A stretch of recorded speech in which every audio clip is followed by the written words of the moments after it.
नमस्कार दोस्तों, स्वागत है आप सभी का फिर से एक बार हमारे इस YouTube चैनल पर। दोस्तों, शास्त्रों पुराणों में बताया गया है कि मनुष्य धरती पर रहकर जो भी अच्छे या बुरे कर्म करता है, उन सभी कर्मों का लेखा जोखा मृत्यु के बाद होता है और उसके अनुसार सजा और पुनर्जन्म मिलता है।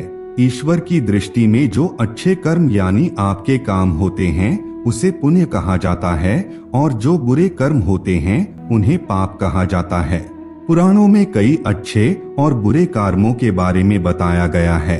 गरुड़ पुराण और कठोपनिषद में तो यह भी बताया गया है कि मनुष्य को अपने पाप कर्मों के कारण मृत्यु के बाद अलग अलग तरह के पापों के लिए कौन कौन सी अलग सजाएं दी जाती हैं। गरुड़ पुराण में उल्लेख मिलता है कि मनुष्य धरती पर जो कुछ भी पाप करता है उन सभी पापों की अलग अलग सजा बारी बारी से मिलती है। यम के न्याय में किसी भी पाप की सजा से बचा नहीं जा सकता है। गरुड़ पुराण में बताया गया है कि परस्त्री पुरुष संबंध रखने वाले को लोहे के गर्म सलाखों को आलिंगन करवाया जाता है। जो पुरुष अपने गोत्र की स्त्री से संबंध बनाता है उसे नरक की यातना भोग कर लकड़बग्घा अथवा शाही के रूप में जन्म लेना पड़ता है। कुंवारी अथवा अल्पायु कन्या से संबंध बनाने वाले को नरक की घोर यातना सहने के बाद अजगर योनि में आकर जन्म लेना पड़ता है। जो व्यक्ति काम भावना से पीड़ित होकर गुरु की पत्नी का मान भंग करता है, ऐसा व्यक्ति वर्षों तक नरक की यातना सहने के बाद गिरगिट की योनि में जन्म लेता है। मित्र के साथ विश्वासघात करके उसके पत्नी से संबंध बनाने वाले को यमराज गधा की योनि में जन्म देते हैं। लेकिन व्यभिचार और धोखा देने से भी बड़ा एक पाप है जिसकी सजा कठोर है।